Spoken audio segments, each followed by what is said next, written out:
नमस्ते स्टूडेंट्स। अपना इस केंद्र सरकार से संबंधित एक लास्ट प्रश्न जो था वो थोड़ा अधूरा रह गया था, तो उसी को अपन पूरा करते हुए आगे बढ़ते हैं। और इसमें अपन ने सर्वोच्च न्यायालय के बारे में पढ़ा था कि सर्वोच्च न्यायालय का गठन, सर्वोच्च न्यायालय का निर्माण कैसे होता है, उसमें न्यायाधीशों के बारे में सब कुछ अपन ने पढ़ा था। अब उसके पास क्या पावर्स होती है, क्या शक्तियाँ होती है, तो सर्वोच्च न्यायालय के क्षेत्राधिकार और क्या कार्य करता है, किस प्रकार कार्य करता है, तो वो चीज़ों के बारे में अपन पढ़ेंगे। ये अपना चैप्टर केंद्र सरकार वाला जो चैप्टर आज कंप्लीट हो जाएगा, इसका अच्छी तरह से रिवीजन करना है। तो इसके बाद सबसे पहले अपन देखें सर्वोच्च न्यायालय के क्षेत्राधिकार, कार्य और शक्तियाँ। ये मैंने थोड़ा जल्दबाजी में लिखा है इसलिए थोड़ा साफ नहीं है, लेकिन मैं जो मुँह से बोल रहा हूँ उसको बड़े ध्यान से सुनना है। तो सर्वोच्च न्यायालय जो है क्षेत्राधिकार, कार्य और शक्तियाँ। प्रारंभिक क्षेत्राधिकार, अब सबसे पहली जो शक्ति है उसके पास प्रारंभिक क्षेत्राधिकार की शक्ति है। इस प्रारंभिक क्षेत्राधिकारी की शक्ति को दो भागों में डिवाइड किया हुआ है। प्रारंभिक एकमेव क्षेत्राधिकार। प्रारंभिक एकमेव क्षेत्राधिकार जो होता है वो होता है जब सर्वोच्च न्यायालय जो होता है किनके ऊपर सुनवाई करता है, तो दो राज्यों के मध्य यदि कोई विवाद की स्थिति उत्पन्न हो जाए तो उस दौरान क्या करता है, ये उनकी सुनवाई उनके अपने पास रखता है। यानी सर्वोच्च न्यायालय का एकमेव, केवल एकाधिकार केवल यही कर सकता है। इसके अलावा अन्य न्यायालय जो होते हैं इसकी सुनवाई नहीं कर सकते, इसलिए कहा जाता है कि प्रारंभिक एकमेव, केवल एक अधिकार इनको प्राप्त है। दो राज्यों के मध्य विवाद होने पर दोनों राज्यों में जो उच्च न्यायालय होते हैं वो उसकी सुनवाई नहीं कर सकते, केवल सर्वोच्च न्यायालय में उसकी सुनवाई की जा सकती है। या फिर कोई संवैधानिक प्रश्न, संविधान से संबंधित कोई प्रश्न पर कोई विवाद हो गया हो तो उस विवाद से संबंधित सुनवाई भी सर्वोच्च न्यायालय में की जा सकती है। तो ये तो अपना प्रारंभिक एकमेव क्षेत्राधिकार हो गया। दूसरा आता है प्रारंभिक समवर्ती क्षेत्राधिकार। समवर्ती का अर्थ होता है समान रूप से ये अधिकार उच्च न्यायालय और सर्वोच्च न्यायालय दोनों को प्राप्त है। जैसे कि अपने मौलिक अधिकारों का रक्षक, मौलिक अधिकारों के उल्लंघन से आपको 6 मौलिक अधिकार प्राप्त है। उन 6 मौलिक अधिकारों में यदि किसी मौलिक अधिकार का हनन होता है, किसी मौलिक अधिकार के ऊपर आपको लगता है कि ये मेरे इस अधिकार का हनन हो रहा है, तो आप उसके लिए उच्च न्यायालय या सर्वोच्च न्यायालय में डायरेक्ट, ये जरूरी नहीं उच्च न्यायालय में जाओ उसके बाद फिर आपको सर्वोच्च न्यायालय, आप दोनों जगह इसके लिए अपील कर सकते हो। तो ये दो महत्वपूर्ण प्रारंभिक क्षेत्राधिकार में। दूसरे नंबर पे आता है अपीलीय क्षेत्राधिकार।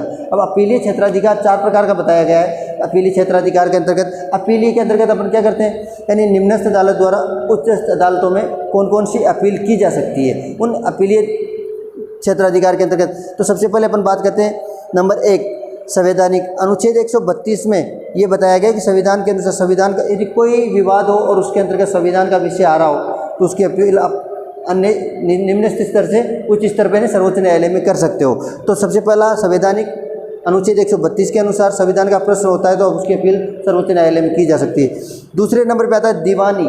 अब दीवानी से हमारा अभिप्राय क्या होता है कि ये किसी के साथ फ्रॉड हो गया हो, आर्थिक रूप से या धन से संबंधित किसी के साथ चीटिंग हो गई हो, किसी के पैसे लेकर कोई चोरी हो गई हो, इस प्रकार के जो प्रश्न होते हैं उन प्रश्नों के बारे में। तो इसमें पहले एक लिमिट दी हुई थी कि 20,000 से ज़्यादा का अगर कोई मैटर है तो उसकी अपील आप सर्वोच्च न्यायालय में कर सकते हो। लेकिन अनुच्छेद में संशोधन हुआ, 30वां संविधान संशोधन 1973 में जो हुआ, उसके अंतर्गत अनुच्छेद 133 के अनुसार ये व्यवस्था की गई कि आप सभी प्रकार के दीवानी जो केस होते हैं, दीवानी जो मुकदमे होते हैं, उन मुकदमों की अपील आप सर्वोच्च न्यायालय में कर सकते हो।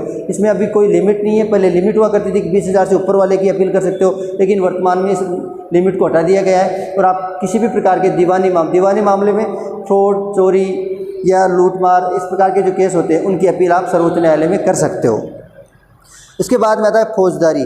फौजदारी जो कानून जो होता है, अधीनस्थ अदालतें द्वारा निम्न अदालतें। अब ये फौजदारी के अंतर्गत क्या होता है, कई बार अब जो अधीनस्थ राज्य स्तरीय जो न्यायालय होता है या उनसे अधीनस्थ अदालतें होती है, उन अधीनस्थ अदालतों से मान लो राज्य स्तरीय उच्च न्यायालय ने क्या किया, वो केस अपने हाथ में लेकर उनके निर्णय के विरुद्ध किसी व्यक्ति को मृत्युदंड दे दिया हो या उनके विरुद्ध निर्णय दे दिया हो, तो ऐसे निर्णयों की सुनवाई की अपील आप सर्वोच्च न्यायालय में कर सकते हो। तो ये क्या होता है, फौजदारी के अंतर्गत आता है।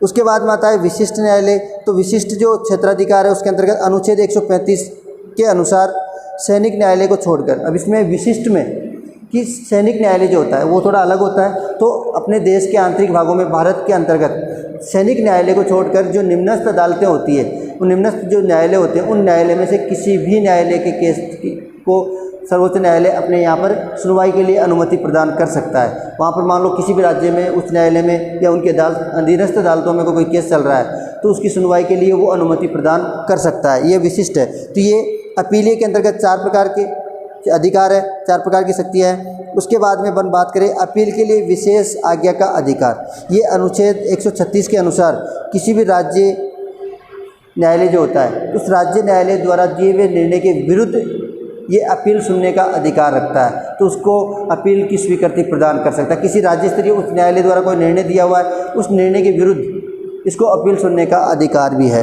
तो अपील के लिए विशेष आज्ञा का अधिकार। परामर्श संबंधी क्षेत्राधिकार। अब अपन परामर्श के लिए अपन बात कर रहे थे कि राष्ट्रपति क्या करता है, स्वविवेक से सर्वोच्च न्यायालय या उच्च न्यायालय के मुख्य न्यायाधीशों से किसी पद पर नियुक्ति के लिए परामर्श ले सकता है। उनके मानने के लिए बाध्य नहीं होता, लेकिन वो परामर्श ले सकता है और ये परामर्श देते हैं उसके लिए। अभिलेख न्यायालय, अभी इसके बारे में अपन कई बार पढ़ चुके। अभिलेख न्यायालय, अभिलेख का अर्थ क्या होता है, हम पहले पढ़ चुके उन्मुक्तियाँ, यानी सर्वोच्च न्यायालय के द्वारा दिए हुए जो निर्णय होते हैं उन निर्णयों की कोई आलोचना नहीं कर सकता, उनकी कोई बुराई नहीं कर सकता, उनके ऊपर कोई टिप्पणी नहीं कर सकता। तो वहाँ पर दिए हुए जो निर्णय होते हैं वो सर्वोच्च न्यायालय में कोई भी केस चल रहा है, उस केस का एक बार निर्णय हो गया तो उसके द्वारा जो निर्णय दिया गया है उस निर्णय को आप निम्नस्थ अदालतों में अगर वो केस रीओपन हो जाता है या गलती से वो केस वापस, तो उस जगह आप इसको एक साक्ष्य के रूप में प्रस्तुत कर सकते हो। तो इसलिए इसको क्या कहा जाए, अभिलेख। अभिलेख का सबूत के तौर पर आप इसको प्रस्तुत कर सकते हो।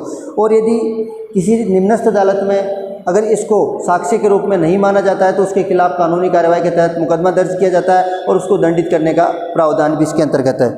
लास्ट में आता है मौलिक अधिकारों का रक्षक। बिल्कुल कहा जाता है आपके जो प्रत्येक मानव के जो 6 मौलिक अधिकार है उन मौलिक अधिकारों की रक्षा करने का उत्तरदायित्व इसको दिया गया है।